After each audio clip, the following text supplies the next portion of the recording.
Danny, remarkable game on Tuesday night. What's the mood been like after it?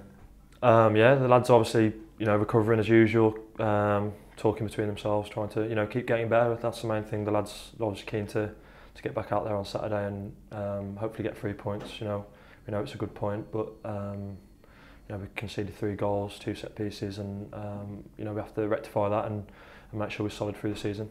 Is that kind of the fine balance between being really pleased with the attacking football that the team is playing, but as a defender being slightly frustrated by the goals you conceded Tuesday?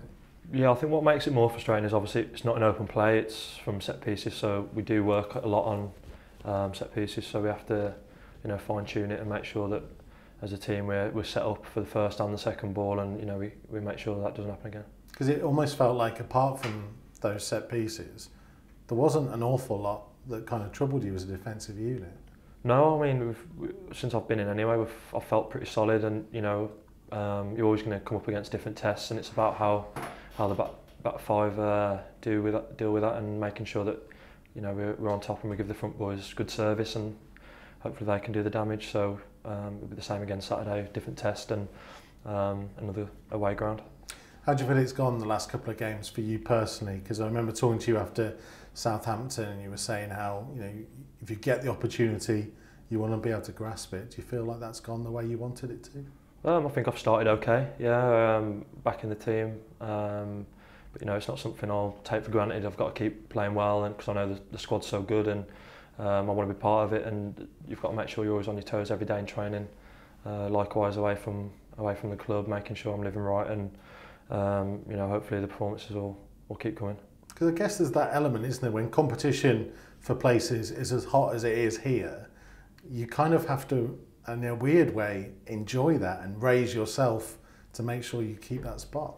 Yeah, I think it's good for any squad to have good competition. Players can get distracted or relax, or if someone has a dip in form here, you're likely to be out the team. So it's important, if you're in the team, you're holding on to that shirt. But likewise, it's a squad game, and it's how good our squad does to make sure that we're there at the end of the season where we want to be. But I mean, you're going to extraordinary lengths to improve yourself, I guess, on and off the pitch. You become a vegan in the last couple of months. Anything, I guess, to give you that competitive edge?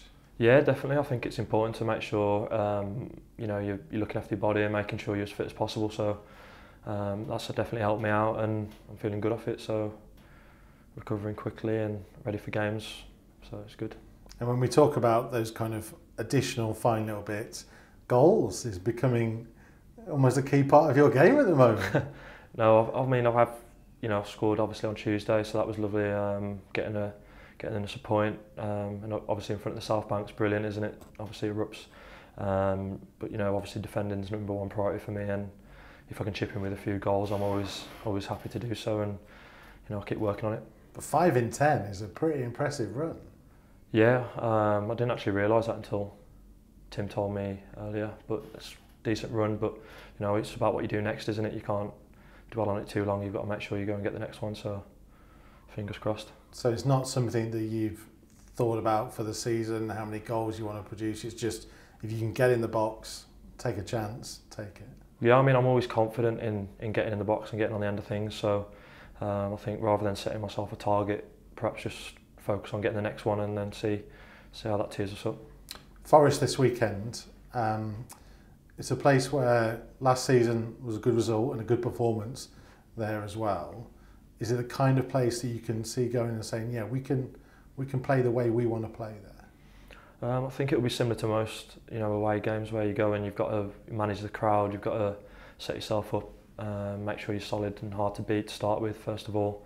But likewise, we've got a very particular way of playing, and we want to make sure that comes across, and we actually cause them problems as well, being away from home, not just sitting there waiting for them to attack us, making sure that we're posing a threat for their defence. And there'll be another big away crowd as well in certain stadiums like that where they're quite close behind the goal there. It's that kind of level of support. Does that make a big difference? Yeah, I mean, the fans have been excellent all season, haven't they? On and off the field with the support for the cure leukemia stuff, the Tuesday nights, turning up in thousands. So that's brilliant, and it does really reciprocate with the players. You know, they warm to that, and it's great to have that kind of backing.